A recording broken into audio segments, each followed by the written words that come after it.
Hey, how's it going? Hey, how are my favorite gaming platforms doing today? Oh, I just got the new system software update this morning, so I'm feeling better than ever. Now that is what I'm talking about, dog. Yo guys, check this out. Hey, look at the clown that just walked in.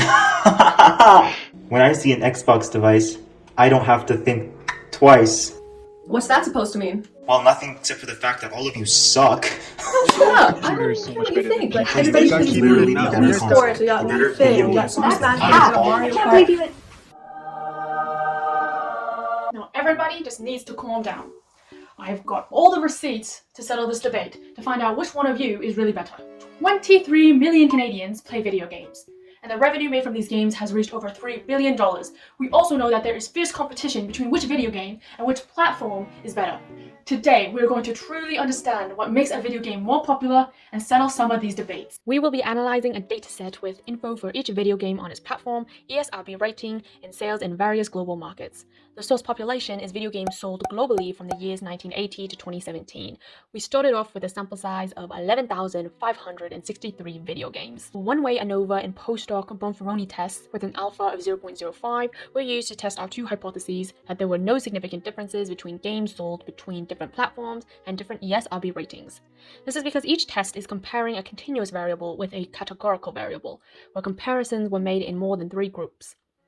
We found that because our data is very skewed, we were pushing one of the assumptions of the ANOVA, normality. We filtered out any games with incomplete data, and then separately for each geographic market, we filtered out any games that sold less than 1 million copies. By restricting the games that had negligible sales and performing a complete case analysis, we were able to achieve a more normal distribution. Alright, so let's hear it then. Who really is the best?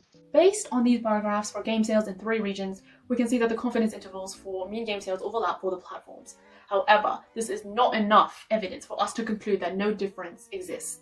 The ANOVA for Japan game sales yielded a variance ratio of 2.73 with a probability of 0.1018, which is well above the significant alpha of 0.05. Based on this, there's no evidence for a difference in mean sales for different platforms in the Japanese market. However, the one-way ANOVA for North American game sales yielded a variance ratio of 3.23 with a probability of 0.0124, and Europe game sales yielded a variance ratio of 4.43 with a p-value of 0.0045. Now, because both p-values are below 0.05, we can conclude that there is a difference in mean values observed in European and North American markets. Our Bonferroni test revealed that in both markets, there was a statistically significant difference in mean sales between PlayStation and Nintendo, with Nintendo edging out the competition. We also have a bar graph for global sales for each ESRB rating, and we can see that the confidence intervals for mean game sales overlap. Again, this is not enough evidence for us to conclude that no difference exists. Our ANOVA analysis of global sales revealed a variance ratio of 21.96 and a probability of less than 0.0001. And from this, we can conclude that there's at least one significant difference in global sales between different ESRB ratings. Our Bonferroni test reveals 4 significant differences in our pairwise comparisons, with p-values below 0.05.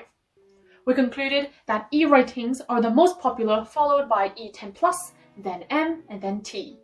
Because all of you support games with different ratings, you are all winners. Oh my gosh! Yay, you guys! We all win! That's so amazing! Isn't that PS5? PC, aren't you guys? Now that's a wrap. Thank you for joining us today, and now please go home because I have a headache. Good night, everybody. Who did the analysis? Were the one-way ANOVA tests even reliable? Well, they couldn't use confidence intervals to explain their significant ANOVA results because all of them are overlapping. There's definitely some limitations here. Let's look at their residuals to assess their assumptions. Look, I stole this notebook from that weirdo on the way out. We can check the distribution of the residuals based on these histograms.